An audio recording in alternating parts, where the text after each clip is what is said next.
Pat Riley wrote the foreword of your book. What did he tell you when you were knocking on doors, or he knocked on yours, and that's how you wound up with the Heat, eventually creating a super team with LeBron and Dwayne Wade that we see have been replicated many times since then? Yeah. What about that?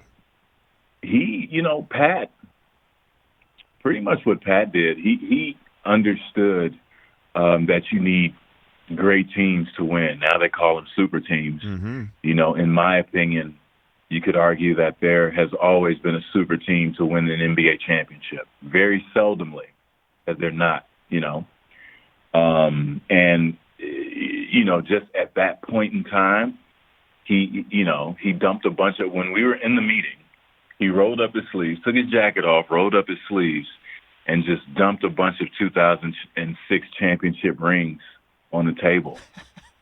And then, he has me pick one up, and then he goes into his thing, and he's an eloquent, dynamic speaker. Yes. And afterwards, he told me to keep one of the rings and give it back to him after I win my first one. And that's a hell of a pitch right there. Yes, it is. So did you keep the ring? Did you actually do it? Did you actually walk out with it? Yeah, I kept it. I actually still have it. I haven't given it back to him. I don't even know if I've told him yet that I still have it, but I gotta let him know, like, yo, you wanna, I still have it. So yeah, he didn't give you a receipt or anything like that? I mean, he just let you walk. He said you keep it. I hadn't committed to signing or anything. Wow.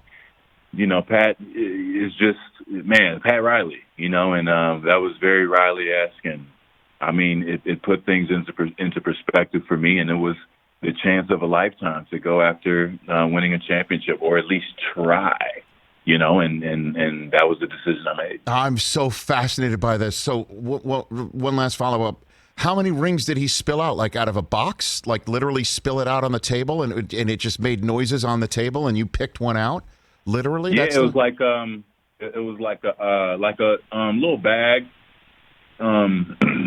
You're this is the only analogy I could think of, but you've seen a Crown Royal bag, right? Yeah, of course. Not to say it wasn't a Crown Royal bag, but that size. Right. Nice felt bag, sure. Uh-huh. Yeah. Right. And it was like a black felt bag.